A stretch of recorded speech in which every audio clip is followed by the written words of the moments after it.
ഇന്നത്തെ സ്ഥിതിക്ക് 1 ലക്ഷം രൂപയെങ്കിലും അമ്മാവ് ഉടൻ കെട്ടേണ്ടി വരും. ഈ ഇൻകം ടാക്സുകാർ കണ്ണു വെച്ചാ പിന്നെ പോക്ക. ചതിച്ചല്ലോടാ അച്യുതാ. ഈ കരിഞ്ചന്തക്കാരെയും പൂഴ്ത്തിവെപ്പുകാരെയും ഒന്നും അവന്മാർ പിടിക്കൂല. പാവപ്പെട്ട കൃഷിക്കാരന്റെ മെക്കെട്ട് കയറിക്കോളും. പാവപ്പെട്ട കർഷകനല്ലല്ലോ അമ്മാവൻ.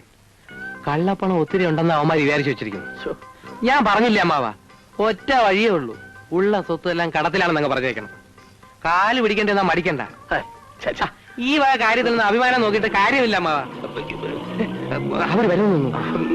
അമ്മ ഒരു കാര്യം ചെയ്യണം, ആ മോതിരും മാലയൊക്കെ ഒരു തന്നാട്ടെ.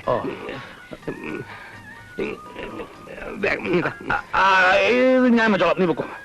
അവന്മാര് പുറത്തു പോകുന്നവരെ അമ്മ ഒരു കാര്യം ചെയ്യണം, അമ്മായി നന്ദിനി പുറത്തു വരാൻ നോക്കണം. നമസ്കാരം. നമസ്കാരം. വരൂ. വരണം സാർ, വരണം സാർ. അങ്ങോട്ടേ. നമസ്കാരം. അങ്ങോട്ടിരിക്കാൻ.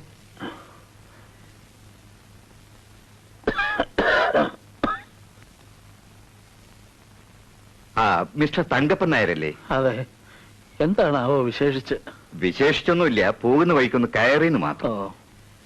ഇങ്ങനെ പറയൂ. ഇപ്പോഴത്തെ കാലത്ത് ഇതുപോലൊരു കെട്ടിടം പണിയാൻ ഒരു 3-4 ലക്ഷം രൂപയെങ്കിലും വേണ്ടി വരും, ഇല്ലേ? മുത്തശ്ശന്റെ കാലത്ത് പണിതാ. ഇതാ ഇപ്പൊ ഒരു ശാപമായത്. ഇതൊന്ന് വൃത്തിയായിട്ട് തൂത്തു തുടയ്ക്കാൻ ഒരാളെ വെക്കാൻ പോലും ഇന്ന് ശേഷിയില്ല. അയ്യോ, അതെന്ത് പറ്റി? കേസും കോടതിയും കോടതിയും കേസും ഒക്കെ കടത്തിലായി എന്ന് പറഞ്ഞാൽ കഴിഞ്ഞല്ലോ. പിന്നെ വിട്ടുമാറാത്ത ഈ ചുമയും. പറമ്പിലൊക്കെ ധാരാളം കൃഷിയുണ്ടല്ലോ. ഉണ്ട്, പക്ഷെ ഒക്കെ കാണാനേ എനിക്ക് വിധിയുള്ളൂ. പറമ്പ് മുഴുവൻ പാട്ടത്തിന് കൊടുത്തിരിക്കുക. കുട്ടികളെ ഒന്നേ ഉള്ളൂ, മകളാ.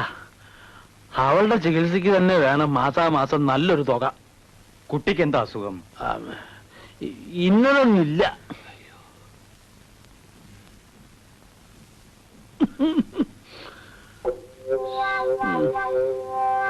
എന്നാ പിന്നെ ആരോഗ്യമൊന്നുമില്ല. എന്നാ ഞങ്ങൾ ഇറങ്ങട്ടെ. സന്തോഷം.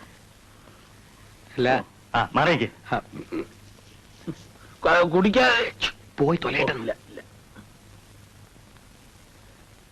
ഇപ്പൊ എങ്ങനെ ഇരിക്കുന്ന അമ്മാവ? ഒരു അത്യാവശ്യം വന്നപ്പോ അച്ഛനും വേണ്ടി വന്നില്ലേ?